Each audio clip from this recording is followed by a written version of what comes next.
फसाए तड़पाती है। बोलो ना क्या करूं, बोलो ना। प्यार है मुझे, प्यार है सिर्फ तुमसे मेरी जान।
क्या बात है हमसा,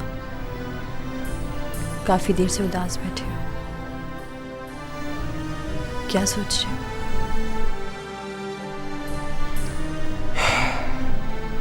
सोच रहा हूँ कि मोटरसाइकिल और तुम्हारा सारा जेवर बेचने के बाद भी 1 लाख रुपए इकट्ठा होता। और 1 लाख रुपए के बंदोबस्त का वादा तो अब्बू ने भी किया हुआ है।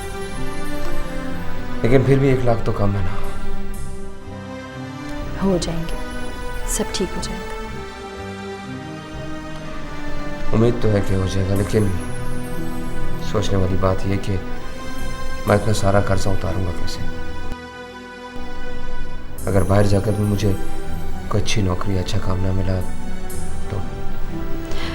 क्यों नहीं मिलेगा, इंशाल्लाह ज़रूर मिलेगा। और फिर वहाँ मामू शकूर भी तो है, उन्होंने आपसे खुद कहा है ना कि सब ठीक हो जाएगा। तो मेरा ये हालात भी इंसान को किस कदर मजबूर कर देते हैं कि जिनके बगैर एक पल भी नहीं रहा जाता, उनके बगैर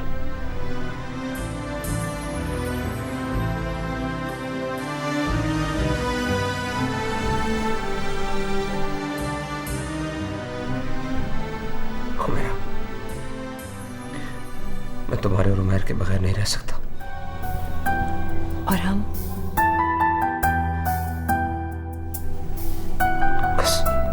बस दुआ करो कि वहां जाते मुझे कोई अच्छी सी नौकरी मिल जाए, अच्छा काम मिल जाए, तो मैं दिन रात मेहनत करूंगा, मजदूरी करूंगा, ताकि अपने बच्चे को और तुम्हें फौरन अपने पास बुला सकूं। दुआ करो। इंशाल्लाह ऐसे ही होगा, इंशाल्लाह।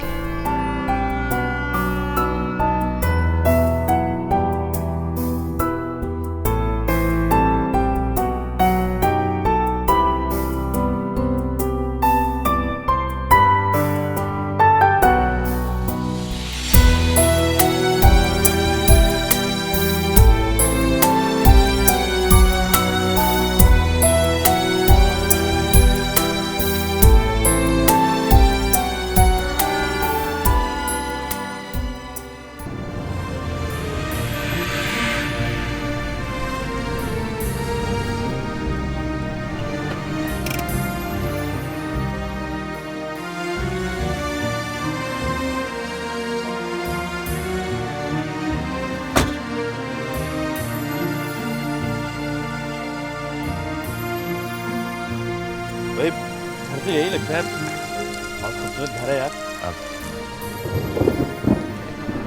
ये शकूर साहब हैं, मेरी बीवी के मामू हैं। अच्छा अच्छा। कुछ अर्सा पहले पाकिस्तान आए थे, तो मैं इनके साथ काफ़ी घूमा फिरा था। मैंने इनकी काफ़ी मदद की थी, काफ़ी इनकी खिदमत की थी। अच्छा तो ये कहते थे कि अगर कभी तुम्हारा मूड बने मलेशिया आने का तो ज़रूर आना। रिहाइश और नौकरी का कोई मसला नहीं होगा, तो इन्हीं के भरोसे मैं भी चला आया। अच्छा अच्छा अच्छा। फिर ऐसा है कि मैं आपका सामान निकाल के फिर चलता हूँ। नहीं नहीं इकबाल, कैसी बात कर रहे हो यार, तुमने मेरी इतनी मदद की है, इतनी गपशप रही तुम्हारे साथ, अब बुरा लगता है। कम से कम अंदर तो आओ, चाय शाय तो पियो, फिर अंकल शकूर भी बुरा मना जाएंगे। बारिश भी शुरू हो गई है। वाकई यार, यहाँ की बारिश का कोई पता नहीं चलता। अंकल ठीक है। हाँ? गेट कौन खोल रहा है? ऑटोमेटिक है। अंकल आ गए। अस्सलाम वालेकुम अंकल। अंकल आप कैसे हैं? ठीक हूँ, मैं ठीक हूँ। तुम कैसे हो? जी मैं भी बिल्कुल ठीक हूँ। अरे भाई, कब आए तुम? मैं तो हैरान हो गया तुम्हें देखकर। जी मैं बस अभी अभी पहुँचा हूँ। अच्छा किया तुम फौरन मिलने चले आ गए। घर तो तुमने देख लिया, अब तुम जाओ आराम करो और किसी वीकेंड पे आना। उसके बाद मिलेंगे, बैठेंगे, खाना खाएंगे, कुछ बातें करेंगे। अंकल मैं तो आपके बेटा तकल्लुफ़ की कोई बात नहीं, मैं तुम्हारी आंटी को बता दूंगा कि तुम जल्दी में थे। वो यहाँ की लाइफस्टाइल को जानती है, बहुत मसरूफ़ रहती है। मैं भी काम जा रहा हूँ, कहो तो तुम्हें ड्रॉप कर दूँ कहीं। हमारे पास है हमारी गाड़ी, बहुत बहुत शुक्रिया। नहीं जी, आपको तकल्लुफ़ करने की ज़रूरत नहीं है। हमको तकल्लुफ़। वैसे आना घर पे कभी मिलने ज़रूर, जी हाँ। टाइम निकाल के ज़रूर आना।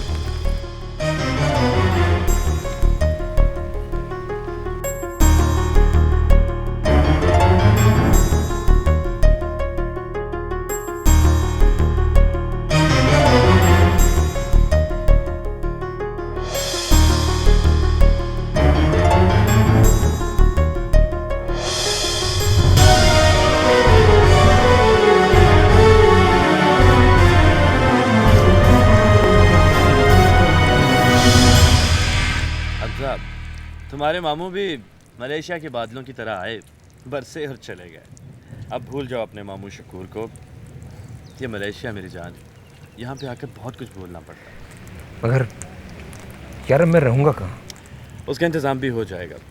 यार मैं तो तुम्हें अपने बारे में सब कुछ बता चुका हूँ कि मेरे वालिदैन फौत हो चुके हैं और अब मैं सिर्फ अपने बहन भाइयों के लिए ज़िंदा हूँ। मैं उनका बाप हूँ, उन्हीं के लिए दिन रात मेहनत करता हूँ। मेरी कुल कायनात तो हुमैरा और मेरा उमैर है। मेरी ज़िंदगी भी खुली किताब की तरह यार, बहुत जल्द पढ़ लोगे। तो ठीक है फिर चलो मेरे साथ। कहाँ? हमारे फ्लैट पर, जिसका नाम हमने पाकिस्तान हाउस रखा है। अब तुम हमारे फ्लैट पर रहोगे। वहाँ और कौन रहता है? वहाँ पे मेरे अलावा अदनान है, उससे भी तुम्हारी जल्द मुलाकात होगी। इकबाल भाई, मुझे नौकरी तो मिल जाएगी ना? यहाँ तो वर्क परमिट के बगैर किसी को कोई नौकरी नहीं देता, और तुम तो विजिट वीज़ा पे आए। आप नहीं जानते इकबाल भाई, मुझे नौकरी जल्द से जल्द चाहिए। मुझे पैसों की अशद ज़रूरत है।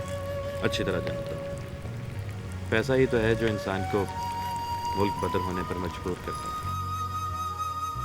चलो फिर मेरे साथ।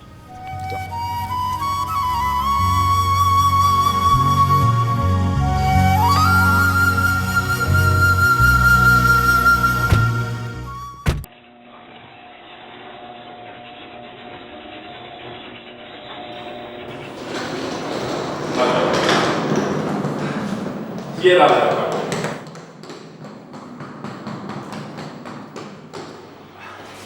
लगता है अदनान आ चुका है।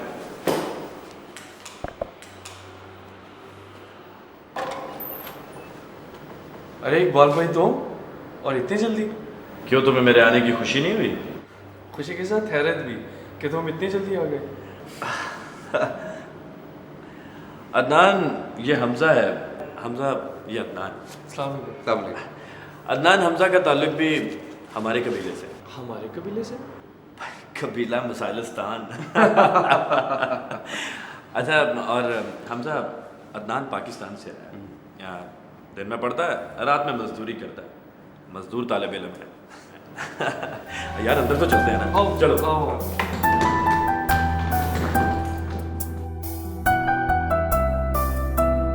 आ जाओ हमजा, आ जाओ। अच्छा अदनान, ये बताओ कि खाने को कुछ है? बहुत कुछ है, अभी गर्म कर लिया। ओके ओके, आ जाओ हमजा, इधर आ जाओ इधर।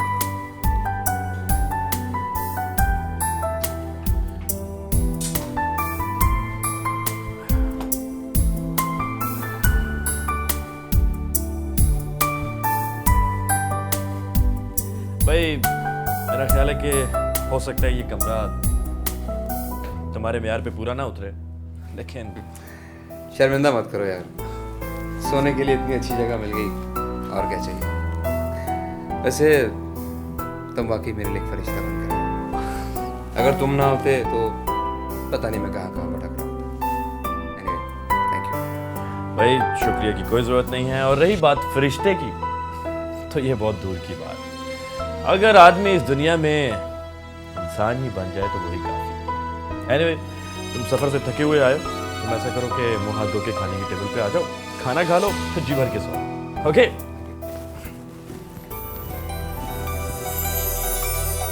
सोचा नहीं था बिछड़ेंगे हम, खुशियाँ सब रूठी और मिल गए गम। सोचा नहीं था बिछड़ेंगे हम, खुशियाँ सब रूठी और मिल गए गम। एक मेरी तन्हाई है, दामन में रुसवाई है, सोचूं तो जलता हूँ मैं, कांटों पे चलता हूँ मैं। खो गए, हाँ खो गए मंजिलों के सब निशान। प्यार है मुझे, प्यार है सिर्फ तुझसे मेरी जान।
पापा, मामा तो मुझे बचपन में ही छोड़कर गॉड के पास चली गई थी।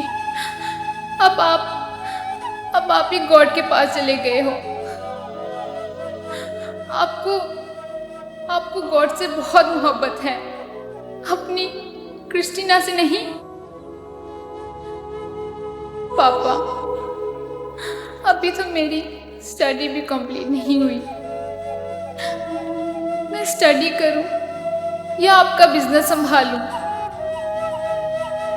पापा, आप जैसा कोई नजर नहीं आता।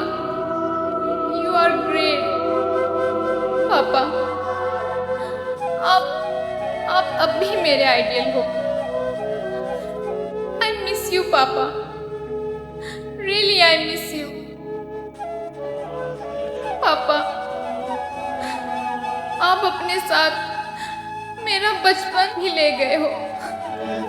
अब आपकी क्रिस्टीना उम्र से बहुत बड़ी हो गई है, बहुत बड़ी। पापा, आपने अच्छा नहीं किया, अच्छा नहीं किया।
मम्मा, मैं चलती हूँ, काफ़ी देर हो गई है, डैड वेट कर रहे होंगे। रशीद उर्फ शीदा, अबू से तुम्हारी बहुत फिक्र रहती है, इसलिए कि तुम अब जवान हो चुकी हो। भाई देखो, मुझे पता नहीं इस बात में बोलना चाहिए या नहीं, लेकिन तुम्हारी मामा वैसे कह तो ठीक ही रही हैं। उस वक्त वो कहाँ था जब उसने तुम्हारी मामा को तलाक दे दी? मैंने फिरोजा से शादी करके इसे टूटने और बिखरने से बचाया था। पर डैड तो कहते हैं कि मामा ने उनसे खुद तलाक ली थी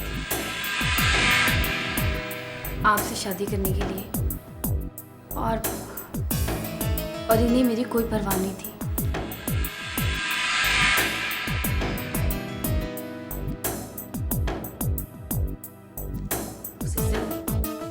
सिर्फ पैसे कमाने की गर्ज थी। मुलाजिम था मेरे बाप का, फिर मेरे बाप की तमाम जायदाद पर कब्जा जमा लिया और तुम्हें भी जबरदस्ती अपने पास रख लिया। तो मामा, आपको अदालत जाना चाहिए था। यहाँ तो कोई भी किसी से जबरदस्ती कर ही नहीं सकता। देखो, हमने तो ये वक्त बहुत सब्र और तहम्मुल से गुजारा है, लेकिन अब तुम जवान हो चुकी हो, तुम समझदार हो, बाशऊर हो। अब ये सारे फैसले तुम्हें खुद करने चाहिए। हमें तो इसी दिन का इंतजार था।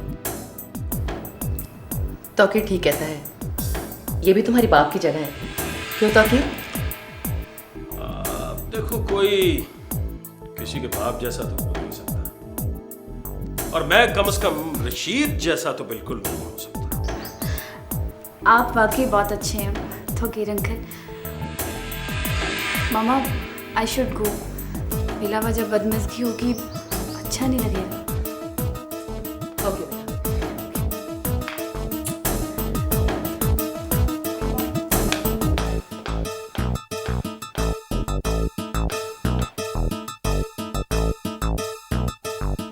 फिरोजा, तुम रम्या को समझाओ ना। है? आखिर कब तक ये पिंजरे में कैद रहेगी? अब जवान है, समझदार है, इसे अपनी जिंदगी के फैसले करने का पूरा पूरा हक होना चाहिए। तुम ठीक कहते हो। आहिस्ता आहिस्ता पिंजरे से निकलकर उड़ना सीख लेगी। अब भी अगर इसने उड़ना ना सीखा तो इसके पर हमेशा के लिए बांध दिए जाएंगे। ऐसा नहीं होगा।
रमिया बेटा,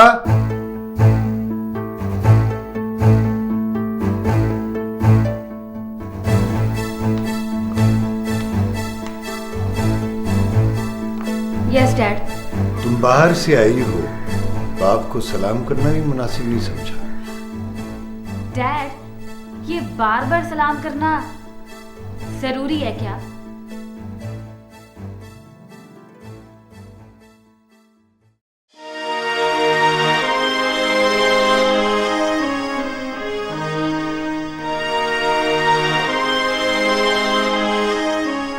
मिलती है कितनी बार? डैड, आप ऐसा करें कि गेट पर एक रजिस्टर रखवा दें ताकि मैं जितनी बार आपसे मिलूं अटेंडेंस लगवा दिया करूं। रमिया, मैं तुम्हारा बाप हूं, तुम्हें बाप से बात करने की तमीज भी नहीं। डैड, ये आपकी ही तरबियत है। रमिया, प्लीज। कहां से आ रही हो?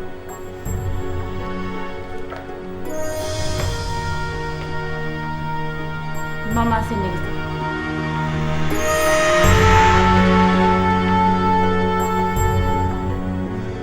मैंने तुम्हें कई बार मना किया है कि उससे ना मिला करो। डैड, मामा को तलाक आपने दी है, मैंने नहीं। मेरा तो अब भी उनके साथ रिश्ता है। मैंने उसे तलाक नहीं दी थी, तुम्हारी मम्मा ने खुद तलाक ली थी मुझसे और तकीर से शादी कर ली थी। तुम्हें 3 साल का रोता छोड़कर वो चली गई थी। उस वक्त कहां थी तुम्हारी मम्मा जब मैंने रातों को जाग जाग कर तुम्हें सुलाया? ये सब आपने अपने मकसद के लिए किया है डैड। मेरा मकसद? जी, पाकिस्तान के गांव से उठकर यहाँ मलाइशिया आना, मामा से शादी करना और उनका बिजनेस संभालना, अमीर बनने की ख्वाहिश के लिए सब कुछ कुर्बान करना। ये सब मैंने तुम्हारी खातिर किया। ये सब कुर्बानियां मैंने तुम्हारी खातिर दी। मैं कब का पाकिस्तान जा चुका होगा। तो अब चले जाएं, रोका किसने आपको?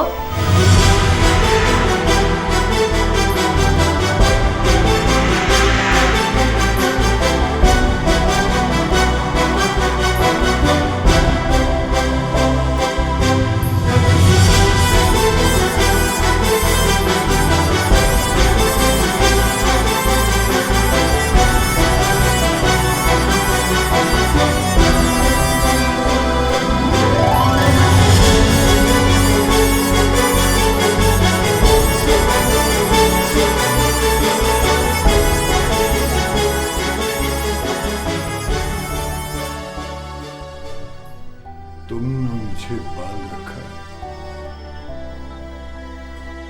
और तुम्हें नहीं जानती।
मैन, बेटा आप क्या कर रहे हो?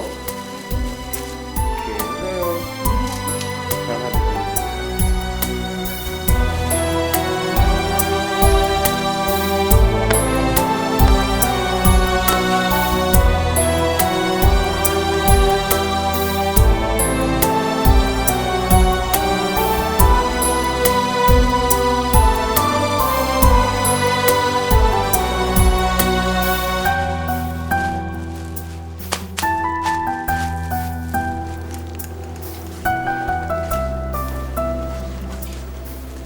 हमजा,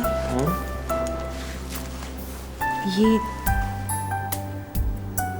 सूट तुम पे बहुत अच्छा लगता है। और जानती हो, ये सूट मुझे इसलिए भी बहुत अच्छा लगता है कि तुम इसे इतने प्यार से खरीद कर लाई थी। हमजा, मैं ये सूट रख तो रही हूँ, मगर वहाँ जाके ये सूट पहनना नहीं। क्यों? इस सूट में तुम बहुत अच्छे लगते हो, और अगर वहाँ किसी लड़की का तुम पे दिल आ गया तो? अरे जनाब, हमारा दिल जिस पर आना था वो तो आ चुका, अब ऐसा कुछ नहीं हो सकता। दिल और वक्त बदलते देर नहीं लगती है। दुनिया बदल सकती है जनाब, लेकिन आपका हमजा नहीं। और जिस दिन तुम्हारे और अपने बच्चे के बगैर किसी और के बारे में सोचो तो यकीनन ये मेरे लिए खुदकुशी करने के मुतरादिफ होगा। प्यार है मुझे, प्यार है सिर्फ तुमसे मेरी जान। प्यार है मुझे, प्यार है सिर्फ तुमसे मेरी जान।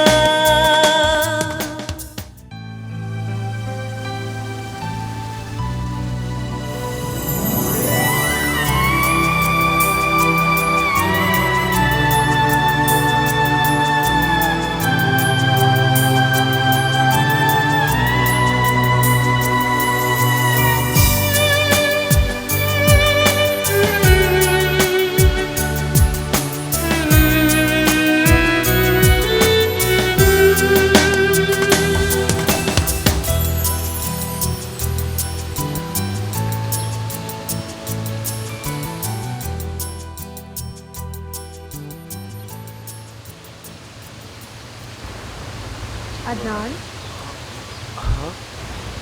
देख मुझे रहे हो, ख्याल कहीं और है। खड़े मेरे सामने हो और पहुंचे हुए कहीं और हो। नहीं नहीं, ऐसी कोई बात नहीं। तो फिर कैसी बात है? तुम गलत समझ रहे तो सही समझा दो। हम क्लास फेलोज हैं, बहुत अच्छे दोस्त हैं। सिर्फ दोस्त? नहीं। तो फिर क्या? सब कुछ। सब कुछ का मतलब समझते हो? मरियम, मैं तो बहुत अरसे से समझ चुका हूँ, लेकिन तुम अब समझी। अदनान, कभी कभी तुम्हारी बातें मुझे कंफ्यूज कर देती हैं। ऐसा लगता है कि तुम मुझसे कुछ छुपा रहे हो। नहीं नहीं,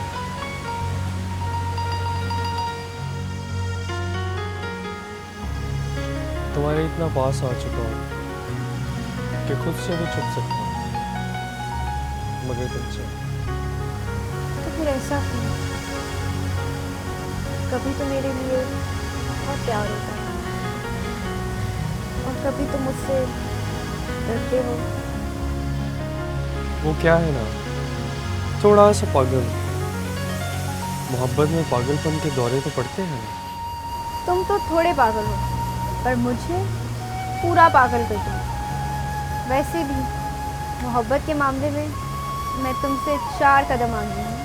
क्या मालूम, 4 कदम आगे या 8 कदम पीछे।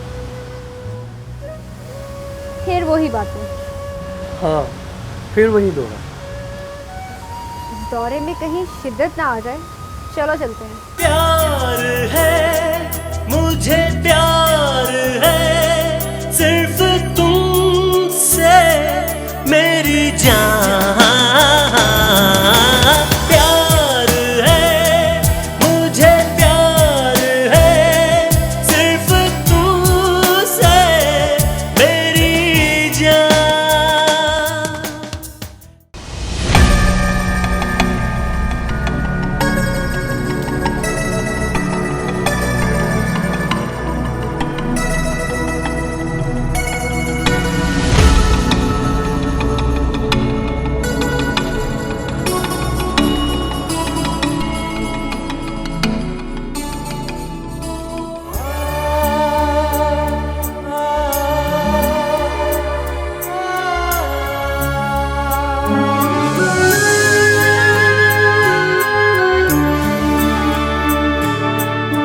जब तेरी यादें याद आती है,